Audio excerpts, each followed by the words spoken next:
be much tougher. We have to be much stronger than we've been. We have people that know what's going on. You take a look at just the attack in California the other day. There were numerous people, including the mother, that knew what was going on. They saw pipe bombs sitting all over the floor. They saw ammunition all over the place. They knew exactly what was going on. When you had the World Trade Center go, people were put into planes that were friends, family, girlfriends, and they were put into planes and they were sent back, for the most part, to Saudi Arabia. They knew what was going on. They went home and they wanted to watch their boyfriends on television. I would be very, very firm with families. And frankly, that will make people think. Because they may not care much about their lives, but they do care, believe it or not, about their families' lives. Donald, Governor Bush, this is another example of the lack of seriousness. Look, this is troubling because we're at war. They've declared war on us, and we need to have a serious strategy to destroy ISIS. But the idea that that is a solution to this is just crazy. It makes no sense to suggest this. Look, 2 months ago, Donald Trump said that ISIS was not our fight, just 2 months ago. He said that Hillary Clinton would be a great negotiator with Iran. And he gets his foreign policy experience from the shows. That is not a serious kind of candidate. We need someone that thinks this through, that can lead our country to safety and security. Mr. Trump. Look, the problem is, we need toughness. Honestly, I think Jeb is a very nice person. He's a very nice person, but we need tough people. We need toughness. We need intelligence, and we need tough. Jeb said when they come across the southern border, they come as an act of love. You said in September 30th that ISIS was not a... Am I talking or are you talking, Jeb? I'm talking right now. I'm talking. You can go back. You're not talking. You interrupted me, September 30th, Are you going to apologize, Jeb? No. Am I allowed to finish? Yes, one at a time. Excuse me. Am I allowed to finish? Go ahead, Mr. Trump. So, again, I brought it up. I know you're trying to build up your energy, Please. Jeb, but it's not working. One at a time. Look.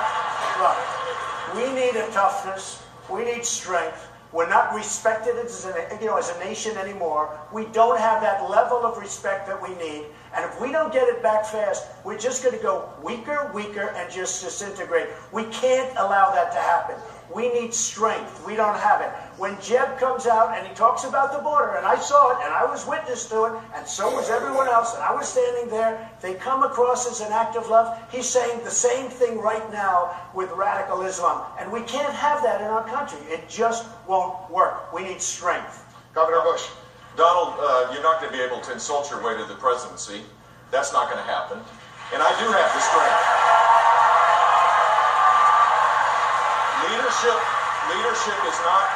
Leadership is not about attacking people and disparaging people. Leadership is about creating a serious strategy to deal with the threat of our time.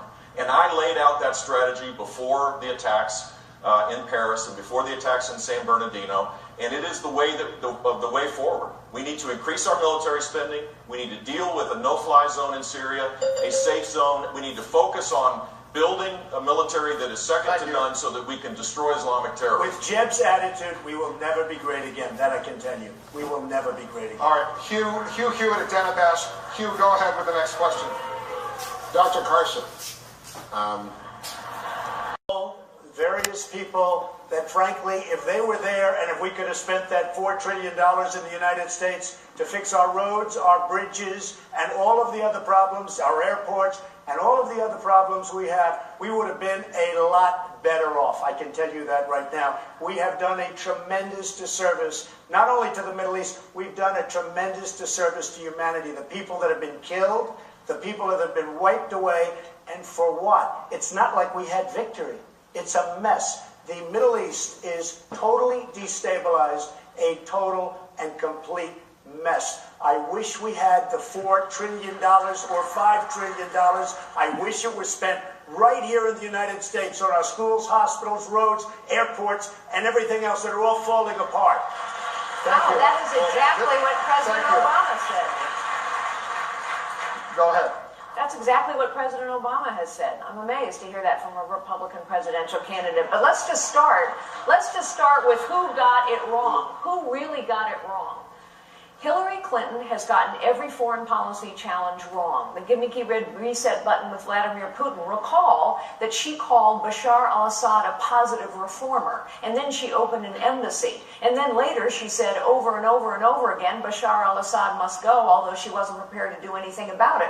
Recall that Hillary Clinton was all for toppling Muammar Gaddafi, then didn't listen to her own people on the ground. And of course, when she lied about the terrorist attack in Benghazi, she invited What the heck is she more talking terrorist about? attacks. Thank you, Mr. Trump. Well, there's nothing to respond to. People feel differently. I mean, the fact is Benghazi was a disaster because of Libya. Everything just fell into place. It could not have been worse. What do we have now? We have nothing.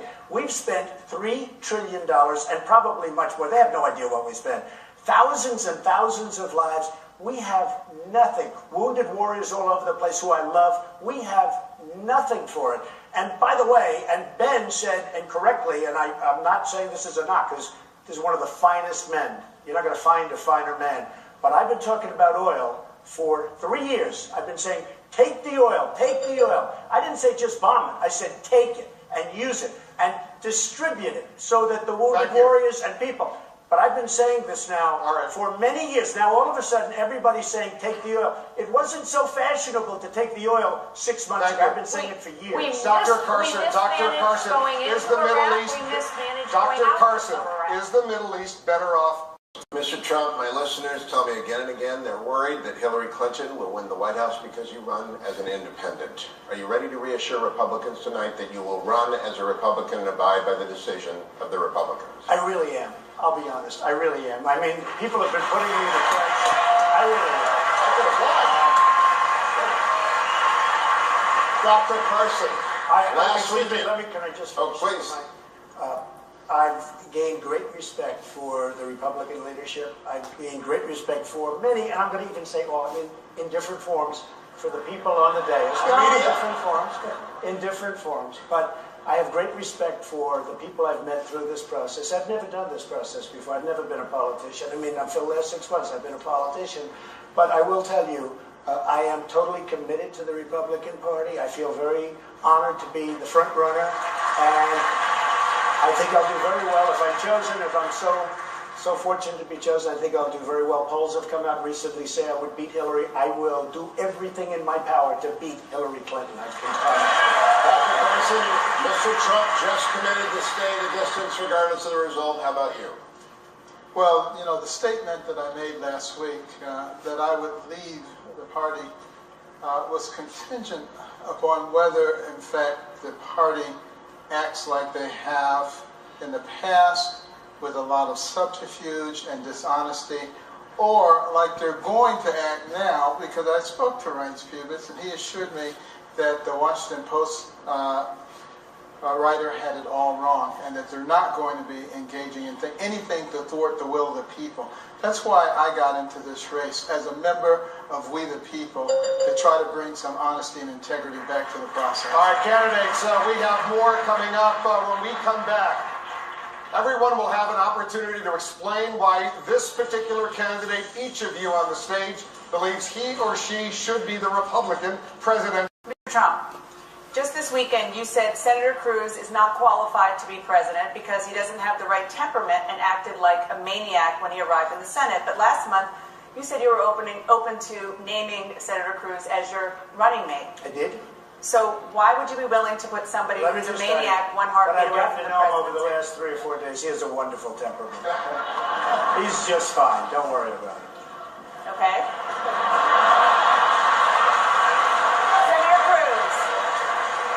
Senator Cruz, you have not been willing to attack Mr. Trump in public, but you did question his judgment in having control of America's nuclear arsenal during a private meeting with supporters. Why are you willing to say things about him in private and not in public? Dana, what I said in private is exactly what I'll say here, which is that the judgment that every voter is making of every one of us up here is who has the experience, who has the vision, who has the judgment to be commander-in-chief. That is the most important decision for the voters to make.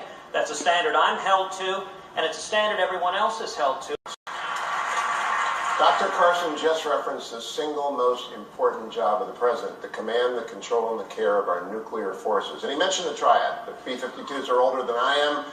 The missiles are old. The submarines are aging out. It's an executive order. It's a commander-in-chief decision. What's your priority among our nuclear triad? Well, first of all, I think we need somebody absolutely that we can trust, who's totally responsible, who really knows what he or she is doing. That is so powerful and so important. And one of the things that I'm frankly most proud of is that in 2003, 2004, I was totally against going into Iraq because you're going to destabilize the Middle East. I called it very strongly, and it was very important. But we have to be extremely vigilant and extremely careful when it comes to nuclear. Nuclear changes the whole ballgame. Frankly, I would have said, get out of Syria, get out. If we didn't have the power of weaponry today, the power is so massive that we can't just leave areas that 50 years ago or 75 years ago, we wouldn't care. It was hand-to-hand combat. The biggest problem this world has today is not President Obama with global warming, which is inconceivable. This is what he's saying. The biggest problem we have today is nuclear proliferation, and having some maniac, having some madman go out and get a nuclear weapon. That's, in my opinion, that is the single biggest problem that our country faces. Of the three legs of the triad, though, do you have a priority? Because I want to go to Senator Rubio after that. I think to me, nuclear is just the power, the devastation is very important to me. Senator Rubio, do you have a response? I do. Well, first, let's explain to people home what the triad is. Maybe a lot of people haven't heard that terminology before. The triad is our ability of the United States to conduct nuclear attacks using airplanes, using missiles launched from silos or from the ground, and also from our nuclear subs, ability to attack. And it's important, all three of them are critical. It gives us the ability at deterrence. Now, some have become more critical than others, for example, the submarines. And that's the Ohio-class submarine that needs to be modernized. The air component also needs to be modernized. The B-52, as someone earlier pointed out,